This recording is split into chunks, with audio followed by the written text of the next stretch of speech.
سوچتا ہوں کیا میں ان سے سامان خریدوں؟ نہیں، میں ان سے کچھ نہیں خریدوں گا۔ ان کے مذہب کے لوگ میرے مذہب کے لوگوں کو تکلیف دیتے ہیں، ان کا یہی علاج ہے، بائیکاٹ۔ ہاں، بائیکاٹ۔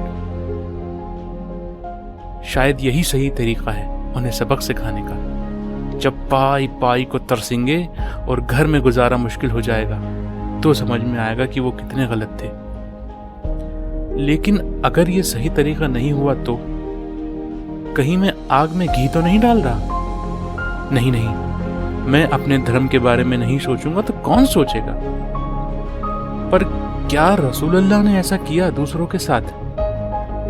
صحابہ کا کیا عمل ملتا ہے اپنے دشمنوں کے خلاف؟ جنگ اپنی جگہ ہے، مگر اکنامک بائیکاٹ تو سیرت میں کہیں نہیں ملتا۔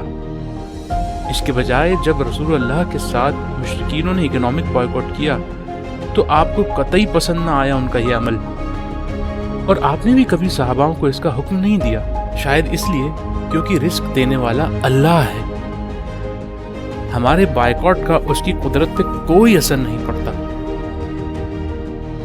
اور یہ اخلاقی طور پہ بھی درست نہیں، بلکہ یہ تو خود غرضی ہے۔ اور اگر یہ مان بھی لیں کہ یہی صحیح طریقہ ہے تو اس کی حد کیا ہوگی؟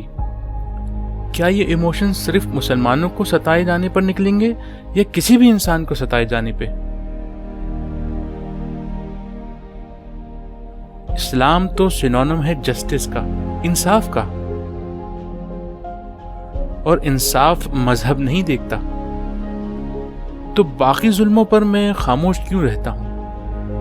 انصاف تو یہ کہتا ہے کہ جیسا میں مسلمانوں کے لیے ایموشنل ہو رہا ہوں اتنا ہی نان مسلمز کے لیے بھی مجھے ہونا چاہیے۔ اگر ایسا نہیں تو میں اسلام کو نہیں سمجھا اور انصاف مجھے آتا نہیں۔